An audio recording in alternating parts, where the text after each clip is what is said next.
La France a tout pour réussir.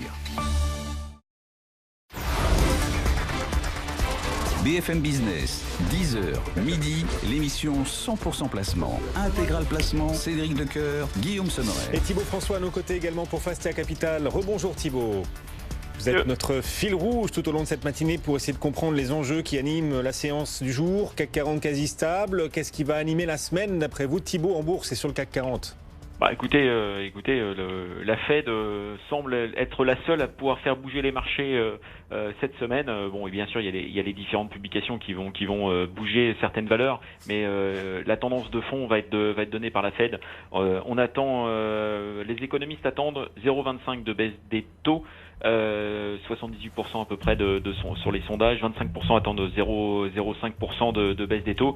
Ça sera vraisemblablement 0,25, surtout qu'une baisse des taux aujourd'hui ne me semble pas indispensable d'un point de vue macroéconomie. On l'a vu encore avec les chiffres de la semaine dernière, l'économie américaine va bien, que ça soit en termes de croissance, 2,1% de croissance au T1, au T2, excusez-moi, la consommation qui repart avec plus de 4% de croissance et surtout l'indice sur les prix qui est en hausse de 2,4%. Donc tout va bien aux États-Unis baisser les taux aujourd'hui ne me semble pas indiqué, mais M. Trump et le marché veulent cette baisse de taux.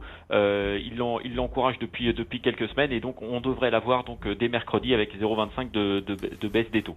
C'est surtout aussi une guerre d'échange qui se met en place autour de 1,11. Effectivement, c'est plus favorable à l'Europe qu'aux États-Unis et c'est vrai que les États-Unis vont tout faire pour que l'euro remonte et repasse au-dessus des 1,15 dans les prochaines semaines. Donc pour l'instant, guerre d'échange plus que guerre économique, sachant que d'un point de vue macroéconomie, les États-Unis vont bien et les derniers chiffres le montrent. Voilà, donc semaine vraiment décisive avec la Fed en point de mire pour mercredi. C'est vrai, et encore beaucoup de publications sur le front des entreprises. C'est un peu l'heure de vérité, même au cœur de l'été, sur les marchés financiers. Du côté des entreprises, donc, une bonne surprise aujourd'hui, c'est Sanofi qui relève ses prévisions. Après une très belle performance semestrielle, le titre Sanofi actuellement gagne 2,7%, Thibaut.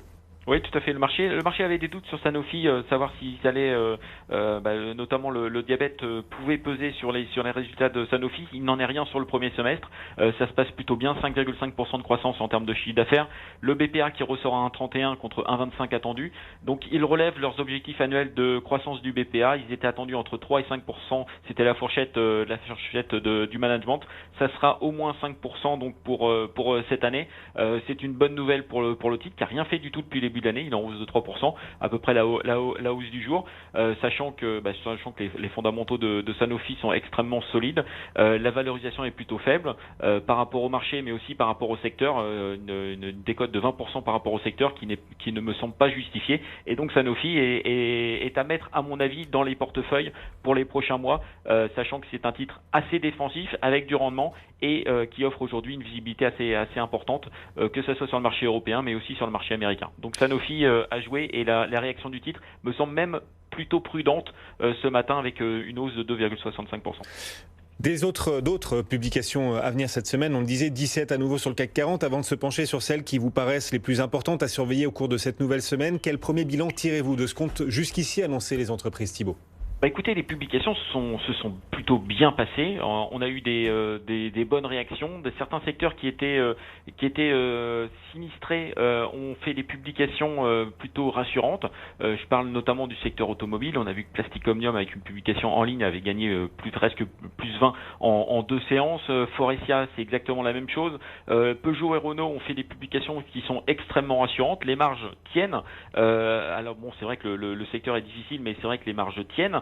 Des publications aussi rassurantes, même dans la grande distribution. Carrefour a fait une publication tout à fait correcte sur la France. Saint-Gobain a fait une publication aussi très correcte la semaine dernière. Donc des publications rassurantes sur le marché, avec des objectifs qui sont tenus, voire relevés dans certains cas. On a vu Sopra Sopra la semaine dernière qui a relevé ses objectifs. Donc tout ça nous amène à être plutôt optimistes pour la fin de l'année, sachant que certains secteurs sont complètement restés à côté du marché ces derniers mois. Le secteur automobile, le secteur des télécoms. Orange a rassuré la semaine dernière avec une publication qui est bonne en France, un petit peu moins bonne en Espagne, mais qui est bonne en France, et la pression des prix est plus faible, il sera plus faible dans les prochains mois. Donc des publications rassurantes et donc un marché qui devrait plutôt tenir dans les prochains mois.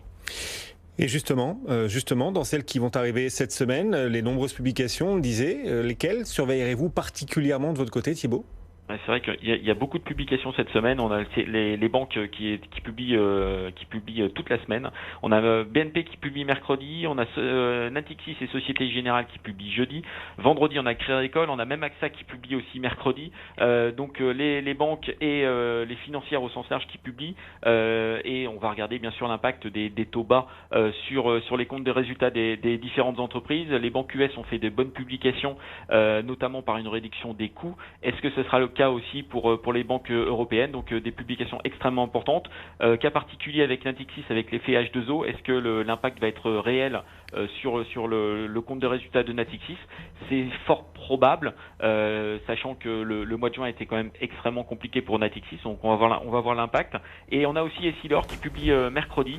Essilor est au cœur de l'actualité, notamment avec l'effet de la fusion entre Essilor et Luxottica. Est-ce que la gouvernance tient? Est-ce que les chiffres sont à la hauteur des attentes du marché suite à la fusion entre Essilor et Luxottica? Et on va en savoir plus aussi sur la position acheteuse sur Grand Vision dans les prochaines semaines. Donc un point important avec les dirigeants d'Essilor dès mercredi sur le marché. Merci beaucoup Thibault François, à l'aube d'une semaine très importante et riche à nouveau. Thibault François, Fastea Capital, on vous souhaite une bonne journée. Dans le reste de l'actualité, après la Banque Centrale Européenne